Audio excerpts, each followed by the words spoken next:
O título do sermão de hoje: como construir uma história com Deus. Talvez seja uma pergunta: como construir uma história com Deus? Todos nós conhecemos um pouco da história de Davi. Davi, quem não sabe, nasceu em 1034 a.C.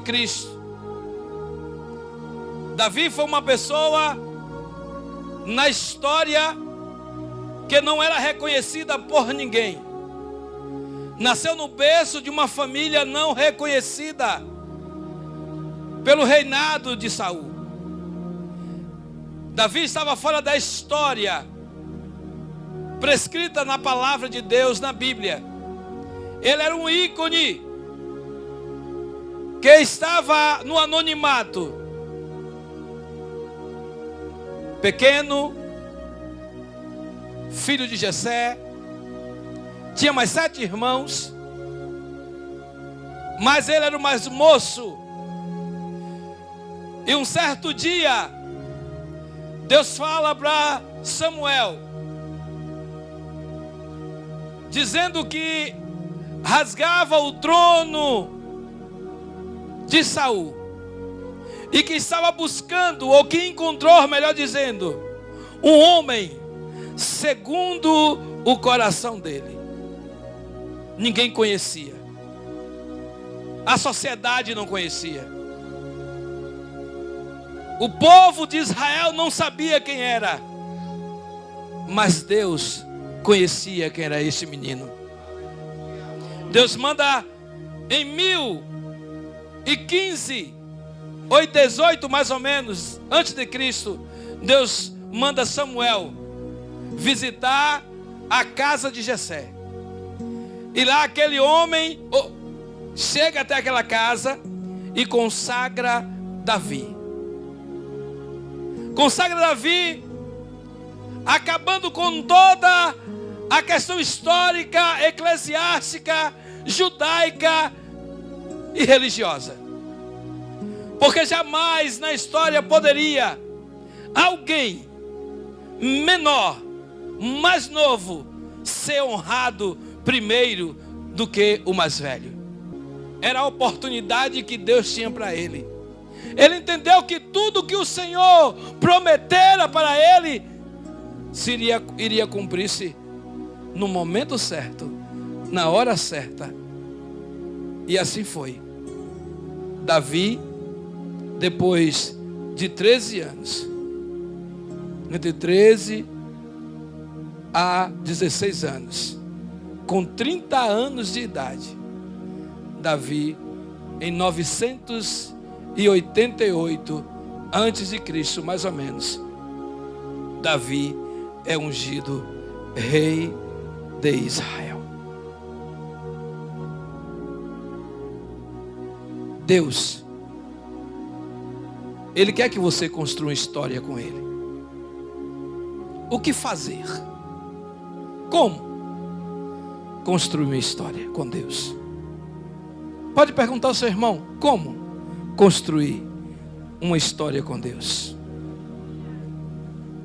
Talvez essa pergunta você faça a você mesmo. Eu não sei como está a sua vida, eu não sei o que se passa com você no seu coração. Como fazem com você, o que fizeram com você. Se não apostam em você, se você é o menor da sua casa, se você não tem nenhum valor para a sociedade ou para a sua família. Mas Davi também não tinha, e ele virou rei. Davi também não era um homem voltado à guerra, mas virou rei.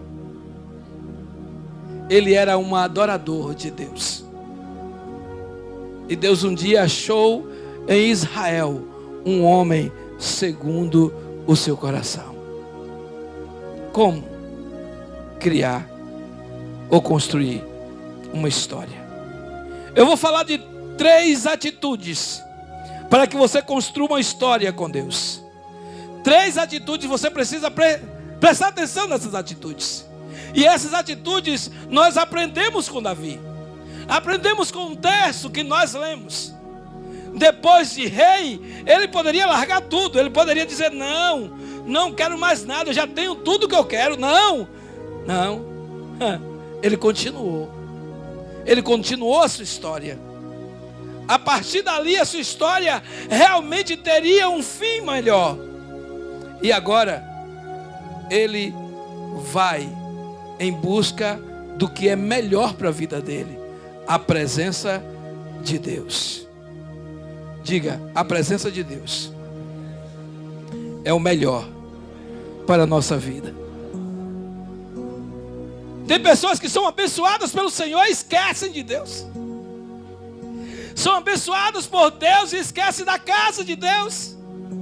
São abençoados pelo seu Senhor, dá uma bênção tal, passa o tempo todo orando, buscando, clamando, Senhor me abençoa, e depois que Deus abençoa, esquecem que Deus existe, esquece que a obra do Senhor existe, esquece que a obra do Senhor precisa continuar, e o Senhor o abençoou para isto, para que continue a obra de Deus. Mas Davi foi diferente. Davi fez a primeira tentativa de pegar a arca na casa de Abinadab. De uma forma errada ele colocou a arca em carros de boi, não poderia ser levado. Ele se frustrou, voltou com a arca, ficou com medo de Deus, é respeito. Com medo de Deus, e ele pega a arca e bota na casa de Obed-edom. Passa 3 meses a arca, e ele ouve falar que aquela casa foi abençoada, e aquele que estava com a arca e toda a sua família. Agora ele vai e busca a arca de novo, para ficar no local onde ele construiu e onde deveria ficar. Ele entendia que a arca de Deus precisava estar perto dele. A arca de Deus para o povo de Israel significa a presença gloriosa do Senhor. Ele disse, a presença do Senhor tem que ficar comigo.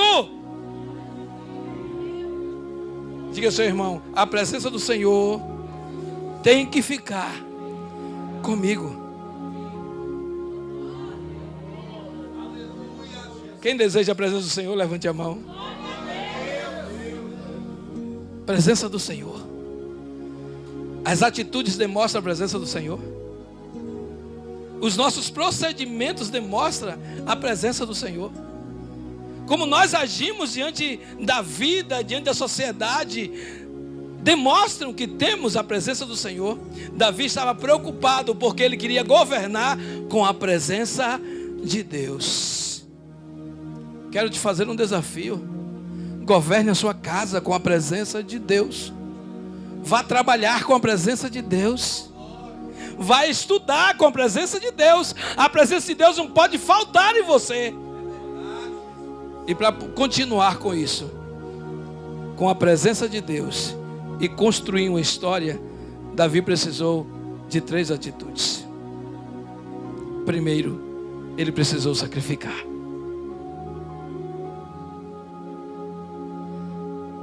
Você está pronto a sacrificar? Você tem sacrificado? Você tem sacrificado a sua vida diante do Senhor? Você tem dado de você a Deus, aos trabalhos do Senhor, à obra de Deus? Você tem sacrificado aquilo que você mais gosta para o Senhor? Você tem sacrificado os seus bens para Deus? Davi sacrificou. O texto nos diz que Davi, a cada momento ele parava a arca e sacrificava oferta ao Senhor. Naquela época, o sacrifício era bois, era cordeiro, mas hoje o sacrifício é a vida. A sua vida como sacrifício e como oferta ao Senhor. Rogo-vos, pois, irmãos, pela misericórdia que és em Deus, que apresenteis os vossos corpos como sacrifício vivo perante o Senhor. Você tem sacrificado a sua vida? Você tem dado o seu tempo para a obra de Deus? Ah, mas eu quero ser um engenheiro, eu quero ser isso, eu quero ser aquilo, eu quero melhorar no meu trabalho, mas você tem sacrificado para o Senhor? Vamos lembrar da história. Ele foi ungido e ele parou? Não. Ele ficou em casa, sentado no canto, esperando que o reinado chegasse até ele? Não. Ele deu a sua vida para Deus, confiando que se Deus prometeu, Deus cumpriria. Deus não é homem para que minta, nem filho de homem para que se arrependa. Deus não é menino. Deus, ele promete, ele cumpre. Agora depende de nós, porque toda promessa de Deus tem uma condição. Você vai em toda a Bíblia, você vai ver que depende da condição. Ele dá uma condição a você e você precisa cumprir. Quantas vezes Deus disse ao povo de Israel: se fizeres dessa forma, eu te abençoarei. Se fizeres dessa forma, eu te tirarei do cativeiro. Se andares nos meus caminhos, eu abençoarei a sua vida. Existem condições. Porque as pessoas precisam aprender que a bênção do Senhor, eu falei pouco instante, a bênção do Senhor não acrescenta dores. Tem pessoas que chega e diz: olha, eu ganhei uma bênção de Deus. Uma bênção de pastor, eu quero que o Senhor unja o meu carro aqui, que foi bênção do Senhor. Deus me deu, mas o carro está faltando uma porta, o carro está todo quebrado. Acrescenta dores não, irmão. A bênção do Senhor não acrescenta dores. É melhor você estar sem Ele.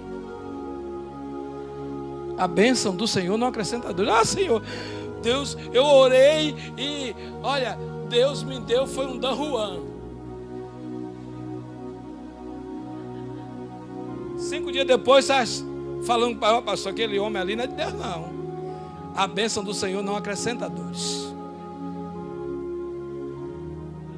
A bênção do Senhor enriquece, traz paz. Então, para isso, você precisa sacrificar.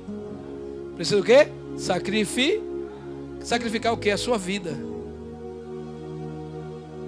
Aquilo que você mais ama. Aquilo que você mais gosta. Davi, em cada momento que ele ia, a cada distância, ele parava e sacrificava o Senhor. E ele estava dançando diante do Senhor, mas sacrificando. Segundo, para construirmos uma história com Deus, nós precisamos nos submeter a Deus. Nos submeter a Ele, nos humilharmos a Ele. Quem quer se humilhar diante de Deus? Quem quer se humilhar diante de Deus? Algumas vezes nós nos humilhamos a tal ponto de nos chamarem de doido, de maluco. Hoje, chamar de doido, de maluco, eu não vou ser chamado de doido, maluco, não. Nós nos submetemos a ser, as pessoas acharem que é ridículo. Mas a gente não quer isso. A gente não quer pegar uma caixa a mais aqui, ó, e sair com ela aqui no ombro para poder pregar o evangelho, né? Como antigamente. A gente não quer mais pregar, sair com folheto e andar por aí pregando o evangelho. A gente não quer mais. A gente quer ter o nosso tempo na nossa casa, né? Eu quero estar na minha casa. Porque eu não quero me submeter à igreja. Não quero me submeter ao pastor. Não quero me submeter à liderança. Não quero me submeter a Deus. Eu ajudo a todo mundo, menos a obra de Deus, menos a Deus, para construir a sua obra. E eu quero construir uma história com Deus, mas sem se submeter. Algumas vezes só tornar ridículo para os outros. Algumas vezes não ser compreendido pelos outros. algumas vezes ser tido como louco, como maluco, como um tantã, se submetendo ao Senhor. Você quer construir ainda uma história com Deus? Se submeta ao Senhor. Davi começou a dançar. Tirou todas as suas roupas, só ficou com a estola sacerdotal. Que homem ousado, viu? A estola sacerdotal. E começou a dançar, a dançar, a dançar. As pessoas acham ridículo isso, né? Dançar na igreja. Aqui o texto. Dançar, dançar, dançar. Tanto que a mulher, ridícula foi a mulher. Não foi para a festa. Não foi junto com Davi para poder trazer a arca junto com ele. Estava lá na janela, somente como apontando, olhando para Davi. Olha que ridículo. Dançando, tem muito assim, né? Que coisa feia. Que coisa feia aquela dança ali, ó. Que negócio é esse? Eu me empresto para isso nada? Eu me empresto para esse ridículo nada? Ali, ó, como é que ela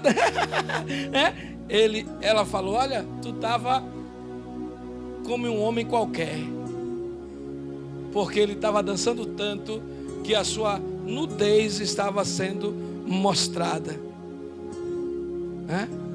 O seu corpo, não era nudez completa, mas o seu corpo estava sendo mostrado. Ele não estava preocupado com nada. Ele não estava preocupado com ninguém. Tinha levitas, sacerdotes lá, profetas, um bocado de gente lá, junto com ele ali, ó. E a arca estava indo e ele dançando, dançando, alegre diante do Senhor, se submetendo àquilo que o Espírito estava fazendo nele, porque ele estava alegre, porque a presença do Senhor estava nele. Nós achamos tão ridículo as coisas que acontecem, porque nós não queremos nos submeter ao Senhor. Coitado de Jeremias. Senhor, tu me seduziste, e sendo mais fraco que tu, me fiz seduzir. Agora não tem mais jeito. Ele profetiza, batem nele, levam o calabouço, tiram ele do calabouço. Quando tiram ele do calabouço, Deus diz: profetiza de novo. Profetiza, ninguém vai entender, ninguém vai compreender, ninguém vai aceitar. Profetiza de novo, leva o calabouço de novo, sai do calabouço, profetiza de novo. Ridículo! Mas ele estava se submetendo ao Senhor.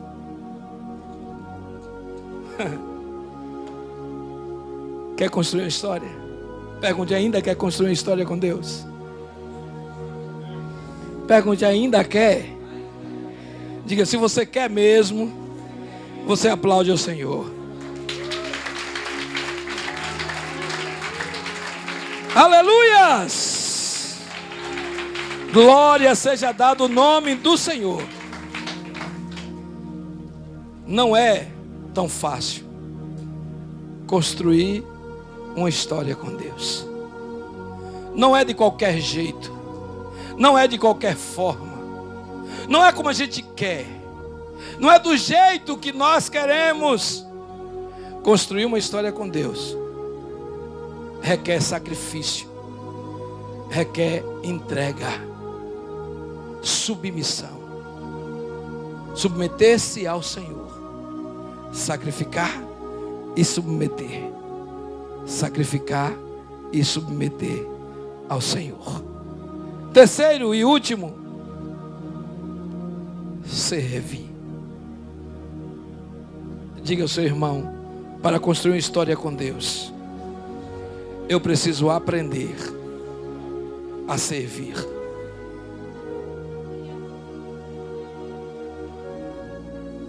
A gente quer receber, né?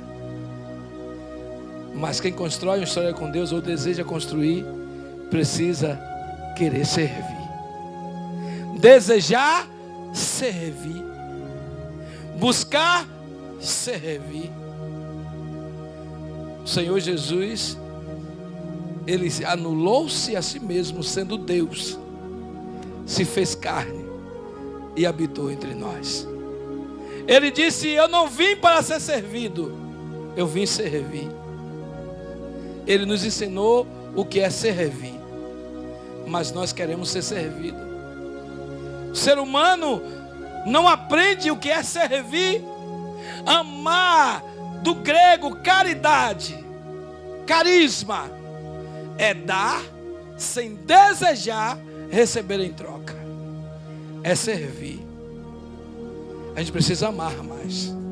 Mas amar no contexto grego mesmo, na palavra. Caridade, carisma, desejo de dar. Entregar a sua vida por amor ao outro. Como disse Paulo em 2 Coríntios, do 7 em diante, ele diz que é preciso, é necessário que eu morra, para quem sabe outros venham a viver. Muitas vezes a gente precisa fazer isso, morrer, para que outros venham viver. Morrer da nossa carnalidade, dos nossos pensamentos medíocres, da nossa filosofia vã, da nossa sabedoria pequena, e achamos que isso é grande, para poder servir, para que Deus se agrade. Que foi que fez Davi?